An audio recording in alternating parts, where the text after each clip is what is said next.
Companheiro aí, dublê, voltou o canal. Ídolo, voltou o canal para recuperar a idolatria dele. Boa noite, Gil, tudo bem, meu chapa? Queria fazer uma pergunta pouco fora do contexto da sua live. Você acredita em Deus? Segue alguma religião? Se não quiser responder, tá tranquilo. Não vou te responder. Não tem por que não te responder. É o seguinte, eu tive uma vida que, estimulada pelo meu pai e pela minha mãe, sempre foi muito estreita ao catolicismo. Então, eu posso me considerar um homem de berço católico. E houve momentos onde eu fui mais fervoroso e em outros momentos menos dedicado. O que é essa fervorosidade? Não era algo fundamentalista, mas eu diria, ao menos uma vez na semana, eu frequentava a missa ali na Igreja São Judas Tadeu, aqui perto de casa, e rezava todas as noites, além de ter o hábito de desejar que Deus abençoasse, que ficasse aquele com Deus, aquele que estivesse comigo com Deus, onde eu falava bastante, se Deus quiser, onde eu falava alguns termos os quais um católico costuma usar, costuma falar. Houve essa época.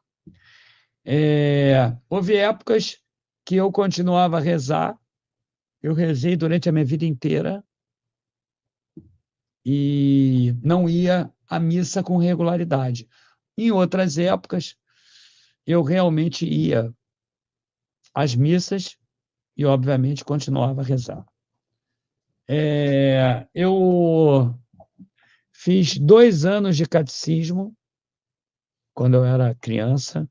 Depois fui aluno do padre numa vertente que se chamava Perseverança, ali na igreja Nossa Senhora do Rosário, uma igreja azul, bonita, ao lado do metrô de Del Castillo, uma igreja linda. Então, eu estudei catecismo ali, fiz a primeira comunhão ali, e o Bruno Olescu está aqui, coroinha. Pois é, eu era coroinha, aluno do padre. E foi uma época muito importante, porque eu diria boa parte da minha formação intelectual eu devo também ao padre João, que era o pároco daquela paróquia, Nossa Senhora do Rosário. Eu não sei se vocês já sabem, não, em Caraí não, em Del Castillo. Eu falei da São Judas Tadeu aqui, mas eu estou falando do meu berço católico, na Igreja Nossa Senhora do Rosário, ali na Avenida extinta não, né? Que agora tem o nome de Dom Helder Câmara, mas era Avenida Suburbana. Você vinha ali, passava pelo Norte Shopping, seguia, e para você cair em Del Castillo, o viaduto que fica ao lado do viaduto Nova América, do Shopping Nova América. Então tem uma igreja ali muito bonita, que é a Nossa Senhora do Rosário. Essa igreja aí eu frequentei durante muito tempo como aluno do catecismo, como coroinha, aluno do padre, e depois durante a vida, quando eu já não estudava mais catecismo, já não estudava mais o catolicismo, mas de fato eu frequentava as missas, viu? Foi uma época muito importante da minha vida. Então, durante toda a minha vida, houve momentos onde eu era mais assíduo. Em outras épocas, meus amigos, como eu falei, não dava tempo para ir à missa, aí me acontecia alguma coisa, eu me sentia bem ali dentro da igreja, eu ia. O grande problema é que quanto mais você estuda, mais você precisa de comprovações científicas de algumas questões. E a Bíblia, ela é escrita com inúmeros trechos não comprováveis cientificamente, mas são ícones do catolicismo e você passa a abraçar isso, como, por exemplo, a Arca de Noé, o companheiro jovem evolutivo está dizendo aí, outras coisas aí que eu não quero entrar aqui em debate, porque cada um tem a sua crença, a própria formação do Adão, da Eva, essas coisas todas. O problema, companheiro Doblê, é o seguinte, eu estou te falando isso com a maior sinceridade possível, viu? O problema aconteceu quando a minha mãe faleceu. Aí aconteceu um problema, porque eu pedi muito a Deus para que ela não fosse, eu pedi muito a Deus para ela melhorar, pedi muito a Deus para me dar a oportunidade de ao menos me despedir dela, com ela olhando para mim, viu? Não da forma como meu irmão fez, porque ele teve a coragem de entrar lá e viu a minha mãe entubada. Eu não tive essa coragem, eu não quis entrar lá, viu? Eu me lembro muito bem de como meu irmão saiu de lá de dentro, eu não quis entrar. Eu pedi muito à minha mãe, a Deus, para que eu pudesse ter essa oportunidade de olhar para ela e dizer assim: olha, muito obrigado, viu?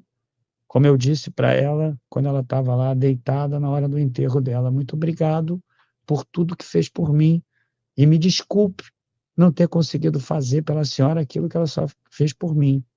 Eu queria ter tido essa oportunidade e eu não tive. Eu rezei muito, no período em que ela estava doente, eu fui diversas vezes à missa na igreja que ela frequentava. Diversas vezes, as pessoas até perguntavam para mim como é que ela está, como é que ela está, como é que ela está. E quando a minha mãe faleceu, eu perdi completamente a credulidade em Deus.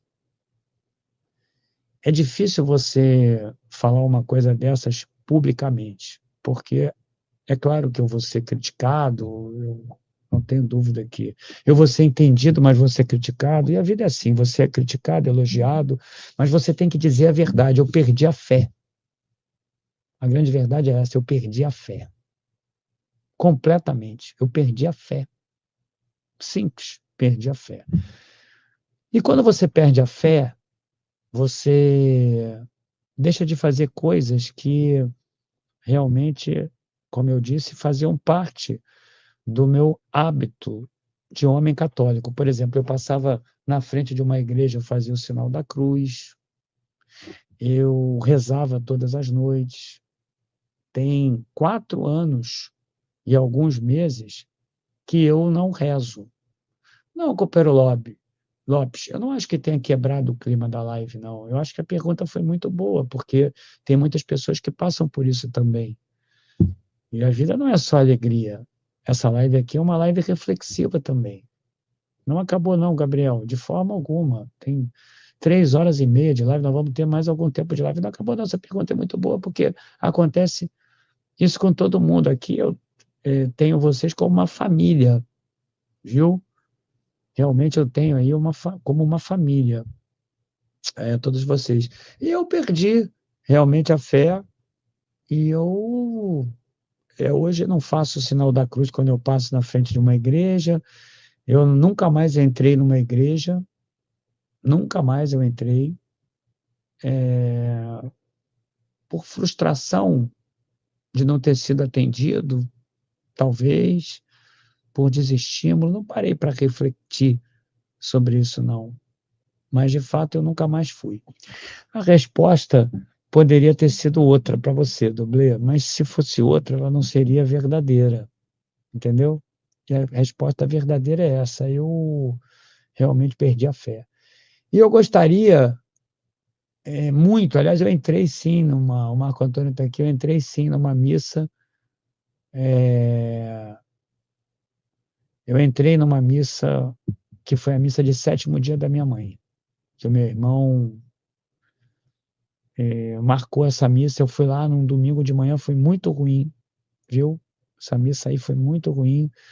O meu irmão, ele toca guitarra nessa igreja católica, E ele toca guitarra nessa igreja, meu irmão tocando ali guitarra, na missa de sétimo dia da minha mãe, e eu olhei assim para ele tocando guitarra, sabe? Eu via que ele estava emocionado, eu chorando pra caramba naquela missa. E o meu pai, rapaz, duro, sabe? O meu pai sereno, ele, uma rocha. Eu olhava para o meu pai e o meu pai, uma rocha. Meu pai não estava sentado perto de mim, ele não estava sentado perto porque meu pai foi antes da igreja, meu irmão passou lá na casa dele para pegá-lo e eu cheguei depois. Ele não estava perto de mim, sabe? Meu pai é uma rocha, assim, impassível, sem derramar uma lágrima sequer. Miguelão, sisudo, ali presente na missa, sem uma lágrima. Quando acabou, ele saiu do lugar dele, eu estava ali mal pra caramba, ele vai, pega no meu braço, falou assim, vambora. Meu pai pega no meu braço e falou assim, vambora. A vida vai continuar. Vambora. Ele vai, me pega e anda comigo assim pela igreja, com a mão no meu braço. Quando eu saí da igreja, ele falou assim, a vida tem que continuar. Você vai continuar aqui, você tem tua filha, você tem tua vida, é duro. Eu já perdi mãe, eu já perdi pai, eu perdi a minha mulher, mas a vida vai continuar. Olhou para mim e vamos embora. E foi isso que aconteceu. Então, eu perdi completamente a fé. Depois daquele dia, eu nunca mais entrei numa igreja. Eu não tenho vontade, sabe? Eu não tenho vontade. Eu realmente não deixei de praticar o bem, por isso, viu? Eu pratico o bem, eu tenho certeza. Eu não sou um cara infalível, né? Obviamente que eu sou fálico também, mas eu procuro praticar sempre o bem. Quando eu ajo de uma maneira equivocada, eu próprio me encarrego de tomar todas as providências para pedir desculpas, continuo praticando bem, continuo, eu diria, apoiando bem, continuo ético, continuo homem de caráter, não tenho nenhuma dúvida disso, mas eu perdi a fé. Infelizmente, eu perdi a fé. Muitas pessoas falam para mim, não, você não pode perder essa fé, você tem que recuperá-la, é o ciclo da vida,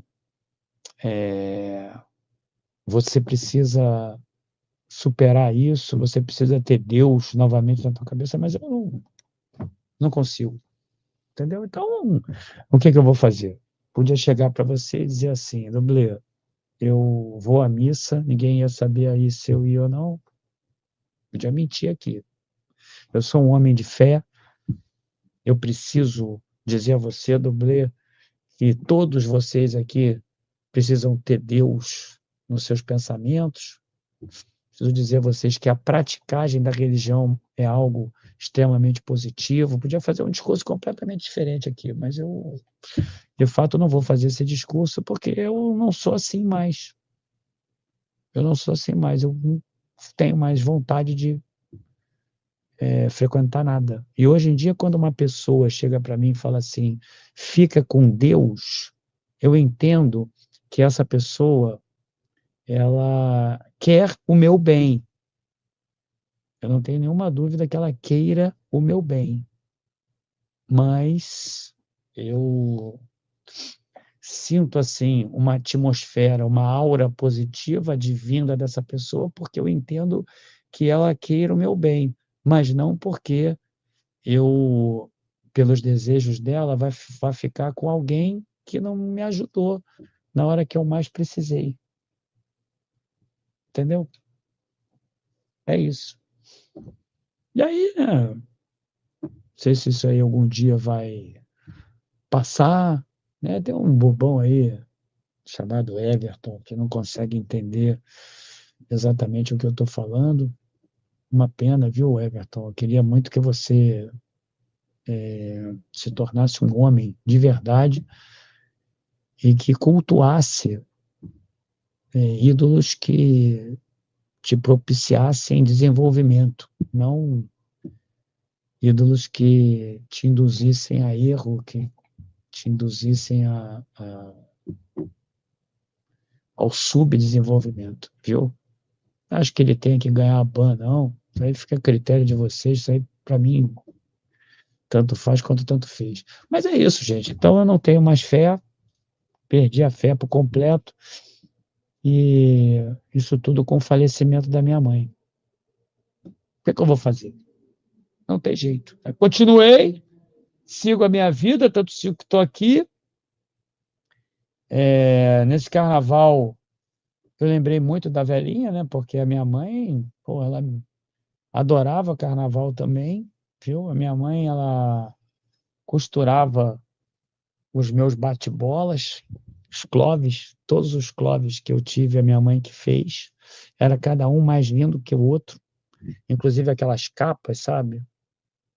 Eu estava chegando na Lapa na segunda-feira, foi segunda-feira, no domingo, na segunda-feira, eu estava chegando na Lapa no domingo, chegando na Lapa no domingo, na segunda-feira eu fui na Hípica, aí eu estava chegando na Lapa no domingo, aí eu vi assim um grupo de bate-bolas, sabe, eles tinham uma turma, muita gente mesmo, uns 100 bate-bolas, aí eu fui perguntei para os companheiros qual era a turma deles, me falaram o nome, e eles eram de Rocha Miranda, perguntei de onde eles eram, de Rocha Miranda.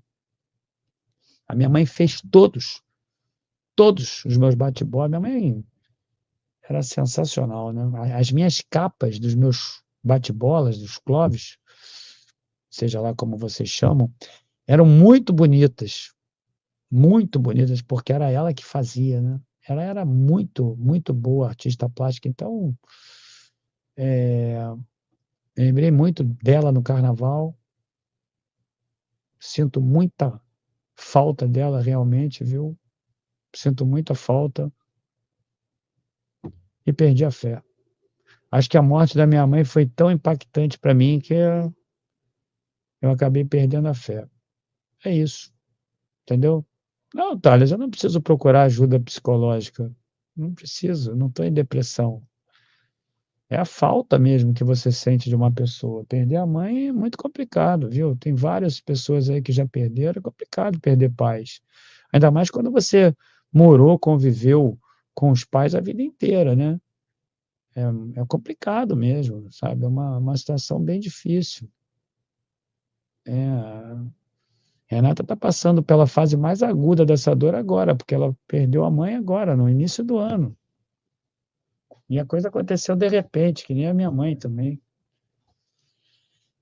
Foda. Então, perdi aí a fé. Foi isso.